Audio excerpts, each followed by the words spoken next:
The first time we are hearing from the family of a woman nearly killed by a rogue tire. It happened on the Turner Turnpike near Stroud, but the woman's husband tells us it was totally preventable. News 9's Colby Thielen is here to share this story. Carl, Amanda, the Oklahoma Highway Patrol at this moment still isn't sure who that tire belonged to before it got loose and slammed into a woman's car. Now, while her husband is thankful for her life, he also wants accountability for the person responsible.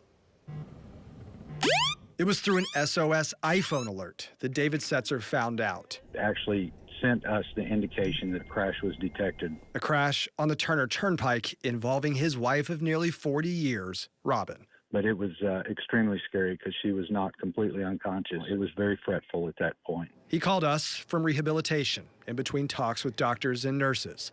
Though the crash was nearly 2 weeks ago, she's looking at months of recovery. She has multiple fractures to her face and her skull. Left hand was kind of crushed by the tire as it came through the top of the windshield, and brought the roof down on her.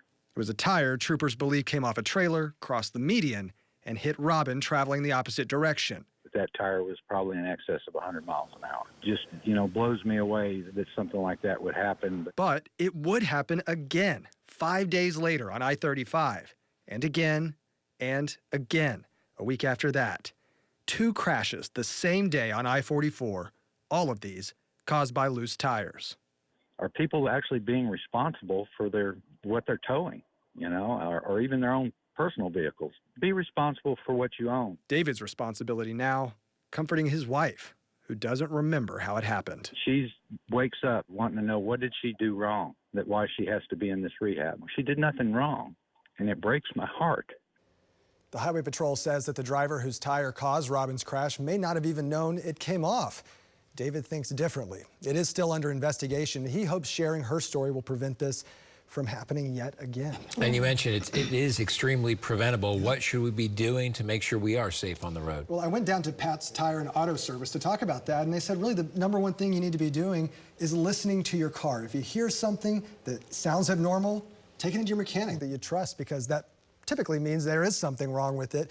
And if you do have to change it yourself, say an emergency situation, they also recommend taking it to a professional afterward, because they have tools that apply the proper amount of torque to meet manufacturing requirements. We hand torque every lug nut to specification. Not too loose, that's definitely a danger. Not too tight's bad as well. It could eventually cause the lug nut to break. Now, I showed photos of one of those crashes to the mechanics at the shop, and their consensus was, yeah, it looks like it was probably a loose lug nut that caused it. So they also say if you lose just one, I mean, it's going to put pressure on the other ones, and you're likely going to lose those too. So, you just got to walk around your car, do a check, do a double check. Yeah, good advice. And we wish Robin, too, speedy recovery. He said that the prayers from their church and the community, he believes has been healing. And she's now out of the ICU, she's in rehab, and he said it's made all the difference. That's good. Colby, thank you.